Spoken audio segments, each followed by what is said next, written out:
pagi, selamat siang, dan selamat malam bagi rekan-rekan sekalian. Di sini, saya Wahyu Bintara, selaku moderator akan membimbing teman-teman sekalian untuk membahas terkait materi 3 pertemuan 5 yang sebentar lagi akan teman-teman saksikan. Selamat menikmati.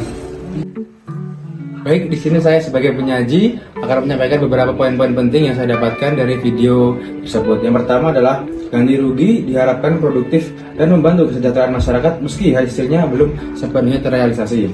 Yang kedua, tingkat pendidikan dan literasi dijadikan ukuran kesejahteraan masyarakat. Lalu yang ketiga, peningkatan dan penurunan pengeluaran yang dirasakan pihak yang berhak dengan mata pencarian sebagai petani. Yang keempat, perlindungan perlindungan sosial di mana dilakukan ini di setiap pembangunan infrastruktur untuk melindungi pihak-pihak terkena dampak negatif dari pembangunan tersebut. Lalu yang terakhir adalah perlindungan sosial diperlukan untuk memastikan kompensasi jangka panjang bagi masyarakat yang terdampak. Di sini saya akan membahas salah satu poin yang disampaikan oleh penyaji, yaitu peningkatan dan penurunan pengeluaran yang dirasakan pihak yang berhak dengan mata pencarian sebagai petani. Peningkatan kesejahteraan petani mencerminkan pentingnya kemanusiaan. Hal ini relevan dengan sila kedua Pancasila yang berbunyi kemanusiaan yang adil dan beradab. Pemerintah dan masyarakat harus memperhatikan hak-hak petani agar mereka dapat hidup layak, terutama dalam menghadapi tantangan ekonomi yang mempengaruhi pengeluaran mereka. Masalah yang dihadapi petani dalam pengeluaran seringkali menjadi persoalan bersama memerlukan solusi yang kolektif. Kebijakan pertanian yang baik dapat mempersatukan berbagai pihak, seperti pemerintah, petani, dan masyarakat luas.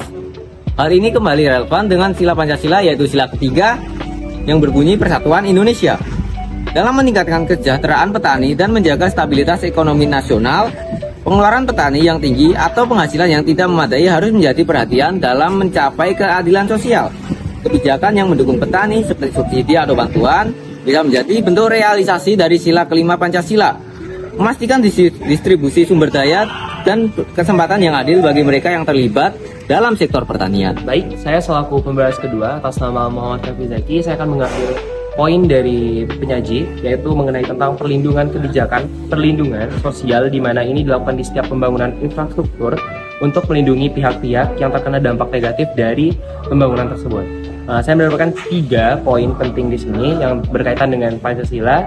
Ada 3 sila. Yang pertama itu sila kedua, kemanusiaan yang adil dan beradab, yang dimana kebijakan perlindungan sosial mencerminkan komitmen untuk menjaga martabat dan hak asasi manusia pihak-pihak yang terdampak oleh pembangunan, seperti masyarakat yang kehilangan tanah, pekerjaan, atau akses terhadap sumber daya alam, berhak mendapatkan perlindungan dan kompensasi yang layak, sehingga kehidupan mereka tetap terjamin dan tidak terabaikan.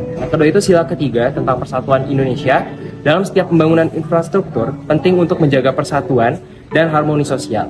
Kebijakan perlindungan sosial yang adil dapat mencegah ketegangan sosial atau konflik yang mungkin timbul dari dampak negatif pembangunan seperti penggusuran atau kerusakan lingkungan, serta mempromosikan solidaritas antar warga.